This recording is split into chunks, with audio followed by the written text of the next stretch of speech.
대한민국 보수가 가야 할 길에 대해서 생각해보는 시간, 더 보수 시간입니다. 오늘도 차명진 전 자유한국당 의원, 이준석 바른미래당 최고 나왔습니다. 어서 오십시오. 네, 안녕하십니까. 네.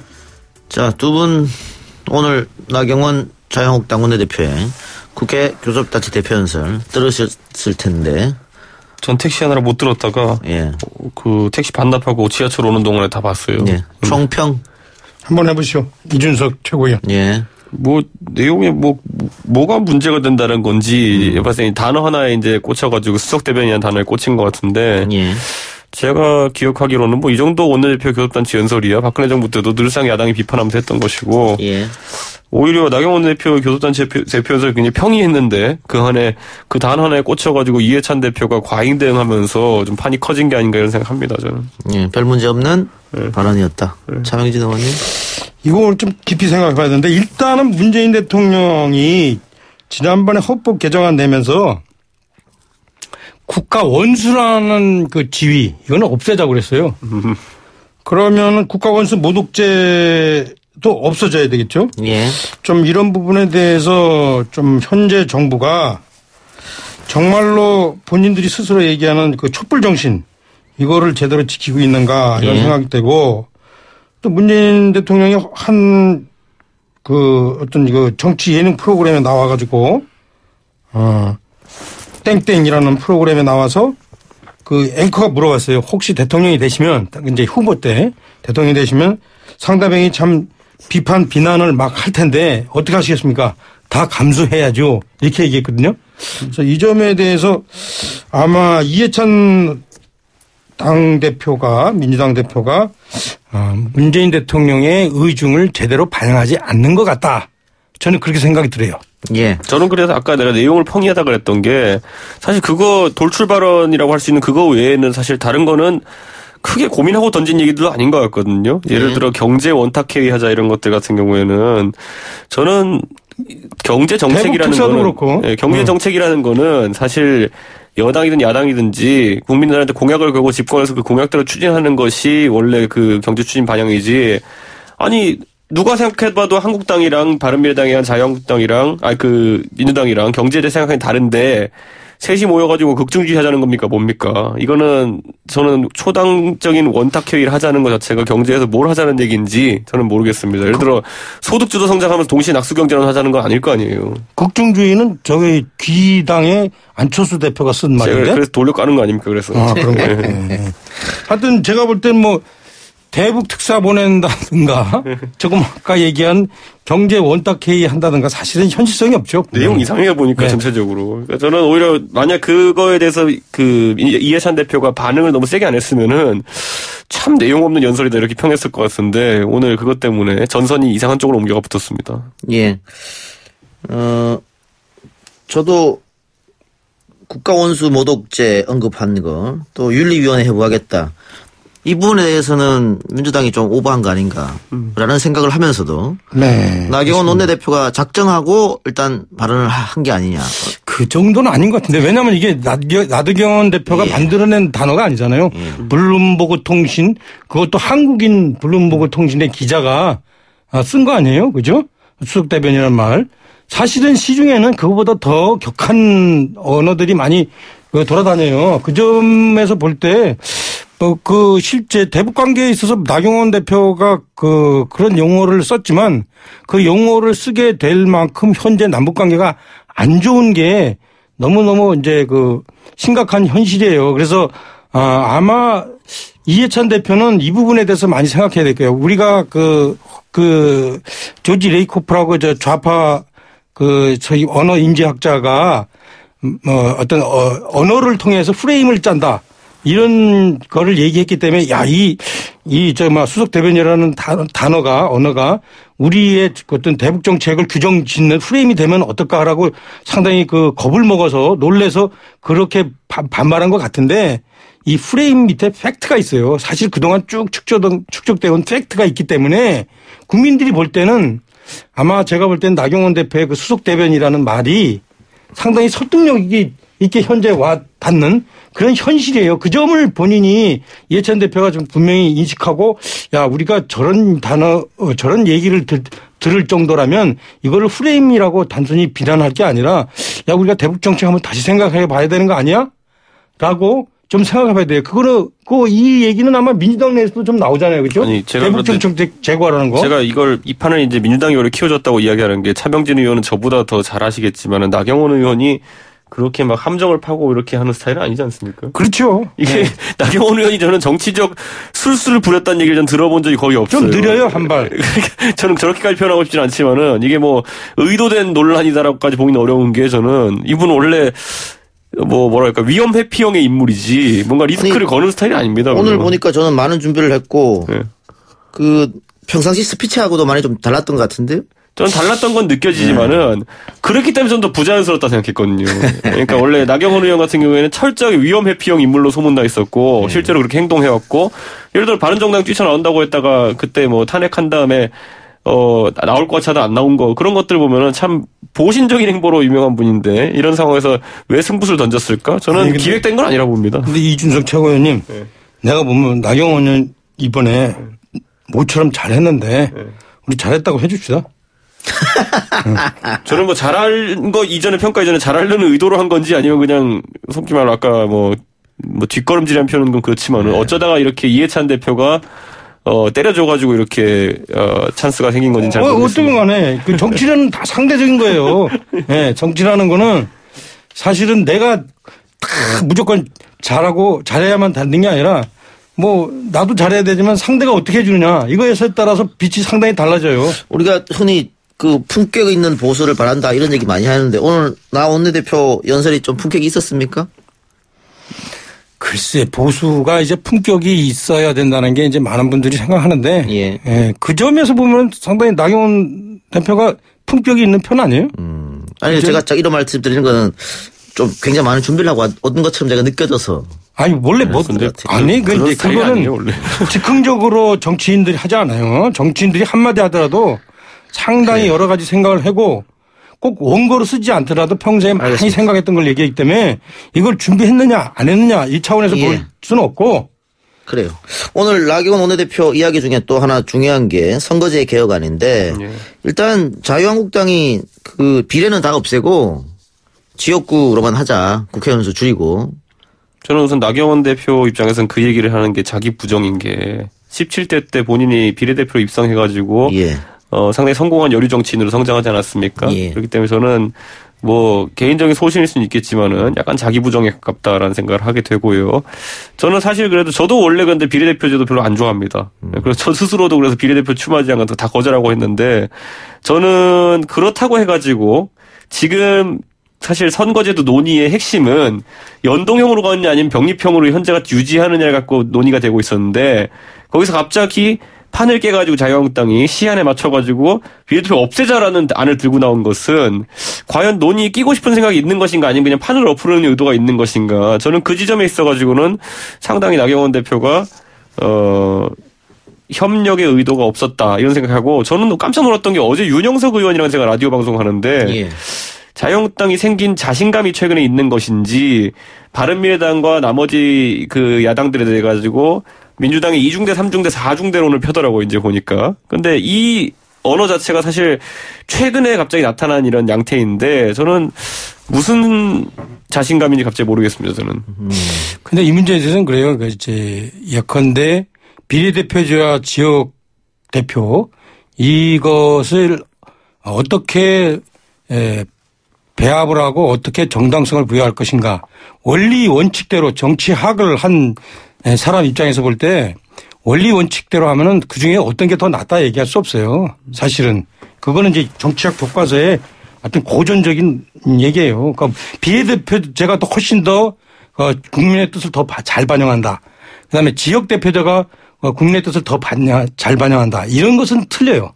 이거는 다 틀리고 다 그 나름대로 그 장단점이 있는데 따라서 이것을 어떻게 채택하느냐의 문제는 그 나라의 어떤 고유의 어떤 정치 역사, 정치 문화 이것에 따라서 결정되는데 우리나라는 지금 문제가 뭐냐면 사실은 이런 게 있어요. 비례대표가 그 원 정신대로 제대로 적용이 되지 못했어요. 그 비례대표제가 도입된 지 한 20년 되는데 그것이 적용이 못 되고 비례대표는 대개 보면은 그 당권을 가진 사람들의 어떤 예컨대 측근 심기 용으로 활용되고 또 비례대표가 돼가지고 지역구로 가기 위한 징검다리로 활용되는 그런 사례가 있었어요. 그러니까 예. 일정하게 직능대표자 이런 식으로 어떤 그 의미를 활용하지 못하기 때문에 이러한 우리나라의 현실을 감안해야 된다. 나경원 대표의 정치문 스토리 얘기하시는 거죠? 아니 지금 이거는 내가 아시지만 내가 그래도 정치학 박사 근처까지 간 사람으로서 내 나름대로의 그 정치학에 대한 얘기예요. 알겠습니다. 그리고 나경원 대표 얘기는 뭐 과거에 비례대표 해가지고 자기가 충분히 써먹었으니까 지금부터는 얘기 안 해도 되지 그 얘기. 아니 뭐 내가 밥 먹었으니까 식당 문 닫겠다는 얘기예요? 뭐 그거 본인에게는 그렇게 해당되겠지만. 갑자기 이상한 사람 만들어 보이시는데요? 아니 지금 잠깐만요. 중요한 건 지금 알겠습니다. 어떤 예. 게 옳으냐 이거. 그러면 뭐 나경원 대표하고 자유한국당 의원들은 그 생각을 치고 우리 차명진 의원도 비례대표는 없애야 된다 생각하세요? 아 그럼요. 우리나라에서 비례대표는 맞지 않습니다. 그러면 여성, 장애인, 농민, 노동, 청년 이런 분들 소외되고 이런 분들은 국회의원 하면 안 되는 겁니까? 대변하면 안 돼요? 지역구에다 활용하면 돼요. 우리 예컨대 공천할 때, 예? 공천할 때 어떤 솔직히 한국당의 지지율이 높은 지역에, 그런 분들을 소위 말하면 전략 공천을 하면 돼요. 여성, 장애인, 청년. 저는 이번에도 아마 우리 한국당에서 청년 공천을 엄청 할걸요?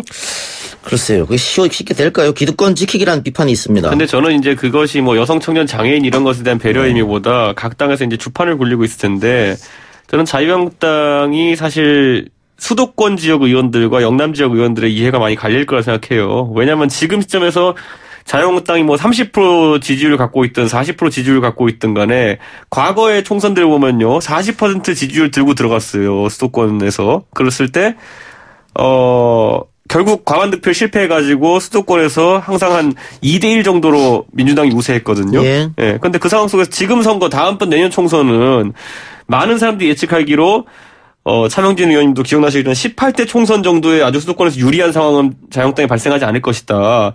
19대 총선 정도도 어려울 것이다. 그것보다 좀 안 좋고 20대보다는 조금 나은 정도가 된다 치더라도 예. 의석 상황이 안 좋아요. 수도권에서는. 그런데 이런 이야기를 한다는 거. 왜냐하면 저는 이거는 지금 어디서 자신감이 나오는 건지 잘 모르겠는데 TKPK의 입심이 그러니까 강해졌다. 당내에서 예. 입김이 강해졌다고.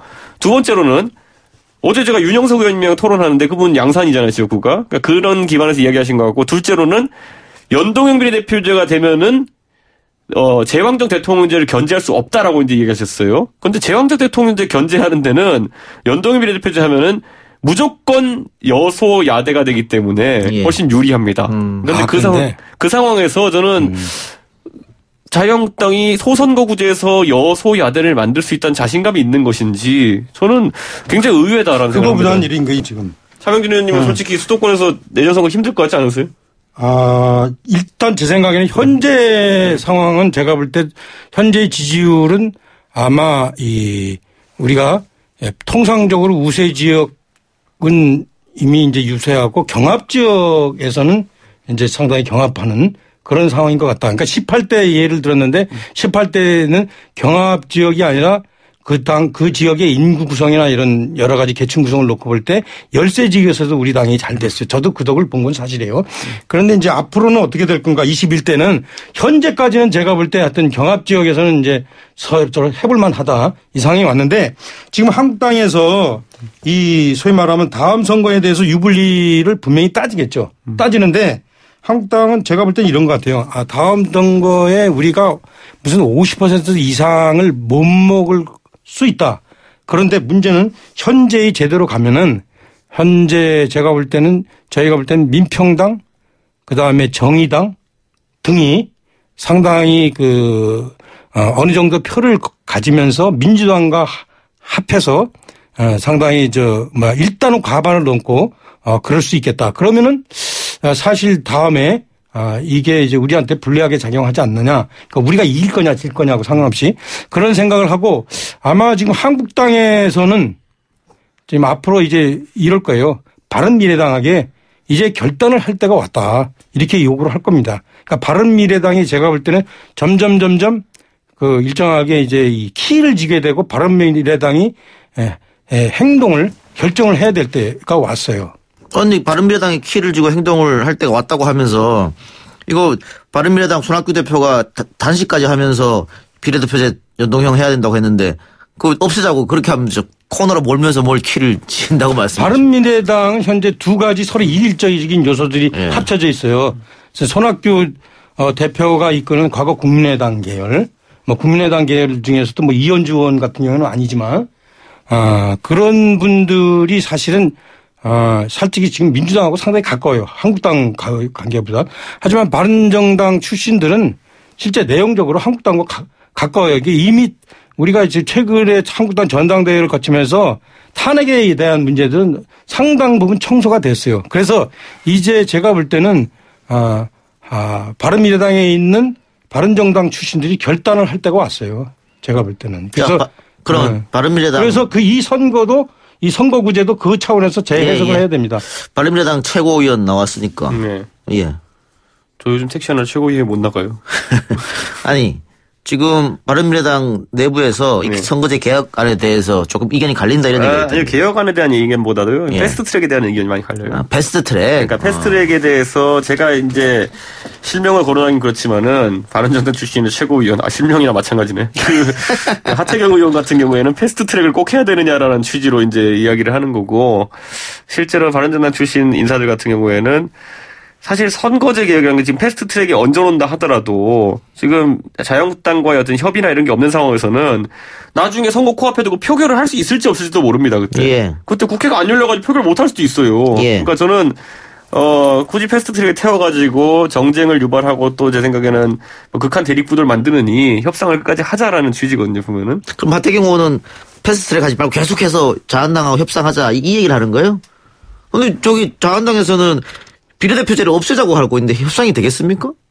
그거는 그거대로 비판하되 대신 패스트트랙이 얻는 순간부터 저는 이 생각해요. 지금 그 민주당에서는 민생 살리기 법안이랑 같이 패스트트랙을 얻자라고 하는데 거기에 민생에 관련된 내용 하나도 없어요. 전부 다 권력 구조에 대한 부분이거든요. 뭐 검찰 개혁이라든지 그런 것들인데 공수처 처리 설치 이런 것들인데 저는 크게 민생에 해될 것도 없어요. 지금 그걸 처리 안 해준다고 해가지고 그 상황에서 그 단순 이제 바른미래당 입장에서 유불리로 비춰질 수 있는 그런 선거법 개정을 서두느라 야당 전체 이제 협치의 틀을 깨버리게 되면은 저는 이거는 위험하다 이런 생각이 드는 거예요. 바른정당 출신들한테 봐봐요.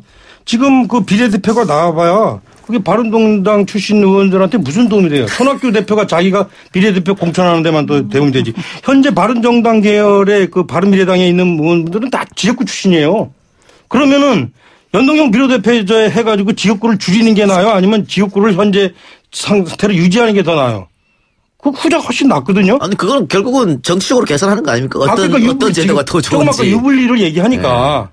그다음에 더 중요한 거는 지금 바른정당 의원들은 이거를 생각해야 돼요. 지금 공수처 법안하고 지금 같이 엮어서 패스트트랙 한다는 거 아니에요. 바른정당 출신 의원들은 공수처 법안에 대해서 지금 반대예요. 반대. 왜냐? 그것의 원리 원칙이 옳다 할지라도 그 내부의 구성 원칙이 지금 사실은 안 맞거든요. 사실은 여당한테 유리하게 돼 있어요, 지금. 그렇기 때문에 바른정당 의원들은 이런. 공수처법이요? 네. 저 바른미래당 공수처법 반대합니까? 공수처에 대해서는 이제 반대보다는 찬성하는 여론인데 이제 이 상황 속에서 대신 공수처 법안의 세부 내용에 대해 가지고 이견들이 좀 있습니다. 그 조직 방법이 어떻게 하면 국회에서 두 사람을 하게 돼 있어요. 그중에서 그렇죠. 국회의장이 한 사람 뽑게 돼 있어요. 거기서 국회의장이 여당 출신이면 누굴 뽑겠어. 그다음에 국회의장이 못 뽑을 때는 대통령한테 보내서 대통령이 뽑게 돼 있어. 대통령이 둘 중에서 또 누굴 뽑겠어요. 그러니까 이미 그것은 조직 방법은 여당한테 유리한 사람이 되게 돼 있어요. 자유한국당은 조직 이 방법이 뭐고 그냥 공수처 반대하는 거 아닙니까? 공수처 자체를 반대하는 거 아니에요? 지금 중요하지. 자유한국당에서는 두 가지 이원의 차원에서 얘기하는 거예요. 당신들 검찰 시큰 이용해 먹고서 검찰을 이제 팽해? 이런 것도 있고 이건 상당히 정략적인 생각인데 또 하나는 두 번째는 조금 아까 얘기했듯이 구성 원리가 여당에서는 이렇게 국회에서 그렇게 추천하면 된다 이렇게 하는데 구성 원리 이렇게 보면요.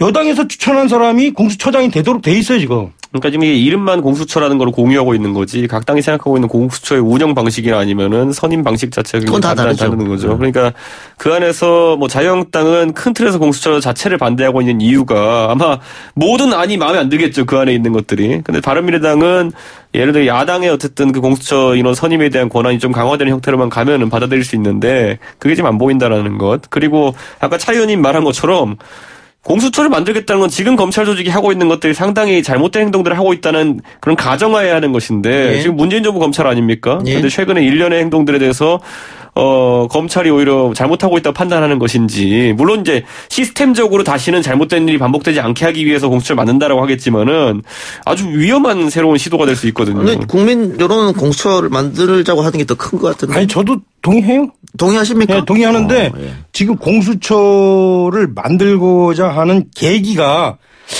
이상하다. 검찰 시큰 이용해놓고선 검찰을 왜 도로 팽시킬까? 이런 문제가 있는 거고 아까 얘기했듯이 구성 원리도 다르고 일단은 제 유지는 뭐냐면 다시 원론으로 들어가서 제가 사회 봐서 미안합니다. 이 연동형 비례대표자와 관련해서 바른미래당은 결단을 해야 돼요. 첫째, 그게 공수처법하고 같이 연계되고 있는 부분에 대해서 어떻게 생각하냐. 둘째는 자 이렇게 해서 비례대표 늘려봐야 바른정당 출신 당신들한테 도움이 되느냐 이게요. 그건 얘기 안 해주셔도 저희가 알아요. 그런데 어쨌든 저는 검찰 같은 경우만 하더라도 예를 들어 지금 검찰에 대한 국민적 불신이 크기 때문에 거기에 편승해서 검찰을 대체할 조직 만들겠다 그러면은 여론조사하면 당연히 좋게 나오죠. 당연히 공수처가 낫다 이렇게 나오겠지만은 이런 얘기하고 싶은 게 예를 들어 국회에 대한 국민 여론이 나쁘다 해가지고 국회를 없애고 민회라는 것을 만들겠다 그러면 그것도 여론 나쁘지 않을 거예요. 그런데 그게 항상 옳은 방법이냐에 대해서는 저는 지금 검찰 없애고 공수처를 만든다는 게 아니잖아요. 검찰을 사실상 대신하는 거죠. 검찰의 가장 이제 핵심 기능 중에 하나가 특수수사랑 결국에는 권력형 비리 수사일 텐데 그것이 검찰이 스스로의 힘을 유지하는 그거일 텐데 그 부분의 상당 부분을 이제 공수처로 이관하게 되면은 검찰은 말 그대로 이제 잡범 잡고 다니는 상황이 되는 거죠. 아니 이준석 의원 공수처 문제에 대해서는 반대하는 입장이 있어요? 아니 저는 그러니까 그 적용 범위에 대해서도 아니 그러면 국회의원을 포함한다 이런 것부터 시작해가지고 저는 이견이 있을 수 있다고 보는 거죠. 그런 이견이 있을 수 있는데 그러면 큰 틀에서 공감한다면 자유한국당은 반대하지 말고 들어와갖고 협의하면 되잖아요. 그 협의를 안 하시냐는 거지. 이걸 왜 선거법하고 엮어서 패스트 트랙으로 해요. 그죠? 그래 어쨌든 이거는 이제 저는 우리 국민들이 많이 관심 가지는 진짜 패스트 트랙이 현실화 제거하고 있긴 한데 올라갈 것 같은데요? 올라가면은 진짜 나경원 원내대표 공언한 대로 조기 총선을 가느냐. 왜냐하면 잘 생각하셔야 되는 게 사퇴한다는 거는 조기 총선이거든요. 사퇴를 할까요?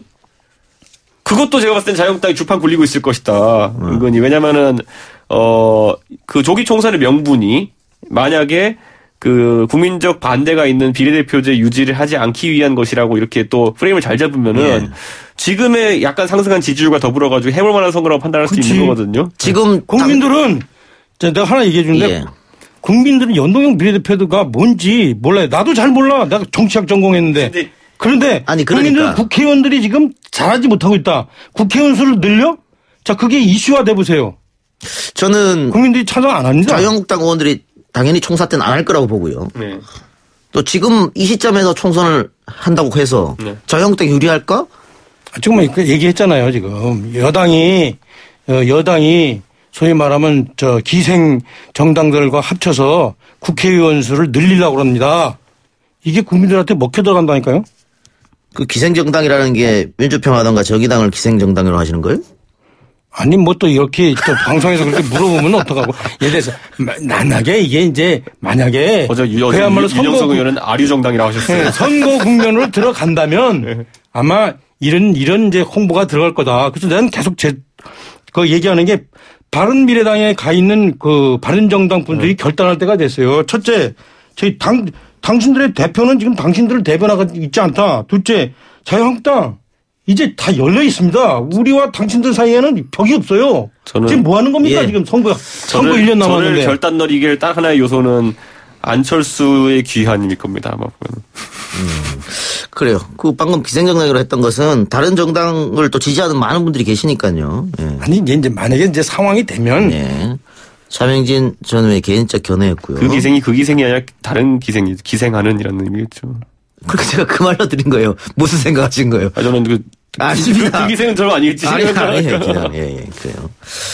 자, 지금 말레이시아를 국빈 방문 중인 문재인 대통령이 바른미래당 손학규 대표가 제안한 미세먼지 해결을 위한 범국가적 기구 구성을 적극 수용해라. 위원장인 반기문 전 유엔 사무총장 어떻게 보십니까? 저는요 이거 제안하실 때 제가 없어서 그랬는지 모르겠는데 왜 이런 제안을 던지며 이게 참 얼마나 추상적인 이야기입니까? 범국가적인 미세먼지 대책 기구라는 게. 그럼 이걸 또 받은 것은 또 무엇이며 전 여기에 반기문 총장이라는 실질적인 일을 하지 않을 것으로 예상되는 위원장은 또 무엇이며 저는 미세먼지를 국민들은 굉장히 실질적인 유혹으로 받아들이고 있거든요. 그런데 지금 저희 당 대표이시긴 하지만 손학규 대표가 던진 뜬구름에 문재인 대통령께서 화답하시고 거기에 또 반기문 총장이라는 본인도 동의하지 않은 인사가 소환돼가지고 이게 미세먼지 대책이라 나온다면은 또 희화화될 겁니다. 정치적 노림수가 있지 않을까요? 나중에 바른미래당으로 영입을 한다든가. 근데 저는 이렇게 생각해요. 뭐 이런 이상한 요즘에 여당이 이렇게 보면 우리가 보기에 일반인이 볼 때도 상당히 빈틈을 많이 보이고 있어요. 예컨대 지난번에 3.1절 때 빨갱이라는 말을 쓰지 말자. 이 얘기는 아까 제가 인용한 조지 레이코프의 자기한테 불리한 그 프레임을 자기가 하지 말자고 하는 건 결론적으로 불리하게 작용하거든요. 아니 차라리 진짜 공기청정기 회사를 하나 키우는 게 낫지. 이게 반기문 총장이 와가지고 무슨 그럼요. 예. 무슨 뭐야 삼국지는 바람을 빌고 이런 사람도 아니고 이거 뭐 어떻게 하자는 겁니까? 저는 듣는 순간 이거는 아싸 이게 뭐 하는 얘기인가 싶더라고요 보니까. 그러니까 정치인이 할 게 있고 안 할 게 있는데 진짜 동남풍을 불러올 게 아니면은 이거 진짜 아무 의미 없습니다 제 생각에. 그러니까 이렇게 무슨 범기구 만든다고 중국에 대한 입김이 커집니까? 그건 아니잖아요. 아까 안철수 이야기 잠깐 했는데 네. 안철수 복귀합니까? 그러니까 이제 제가 봤을 때는 이제 저희 당내 국민의당 출신 일부가 언론사 기자들이랑 밥 먹으면서 자꾸 안철수 복귀론을 흘리고 있는 것 같은데 예. 그 기사 나올 때마다 저는 깔 수밖에 없습니다. 그 교감을 하고 하는 얘기 아닐까요? 교감은 무슨 교감입니까? 그 자기들이 총선 앞두고 유리하다 생각하니까 공천 경쟁에서 안철수라는 그래도 대주주 하나가 있어야지 공천 경쟁에서 유리하다 생각하니까 하는 걸 텐데 예. 저는 지도부의 일원으로서 제가 그런 얘기 나올 때마다 대차게 까겠습니다. 다시는 그분을 소환하지 마시길 부탁드립니다. 그래도 에드벌룬 띄우는 것 같은데 내가 보니까. 아니 에드벌룬도 그러니까 에드벌룬이 뭐고 광고 되는 게 에드벌룬인데 광고가 될 만한 걸 광고지에 달아가지고 에드벌룬 띄워야지. 이게 지금 지난번에 공천 파동 일으킨 사람을 불러일으킨다는 게 뭡니까 이게? 자 이준석 이한구 불러일으킨 게 뭐? 알겠습니다. 또 차이가 자, 없어요. 의원님 다음 주에 합시다. 예. 예, 시간이 다 돼가지고 이한구까지 하고 다음 주에 합시다. 아니 유승민을 소환을 해야지 그래, 안철수 자. 소환이 뭐야? 두 분 오늘 말씀 감사합니다. 수고하셨습니다. 네, 감사합니다.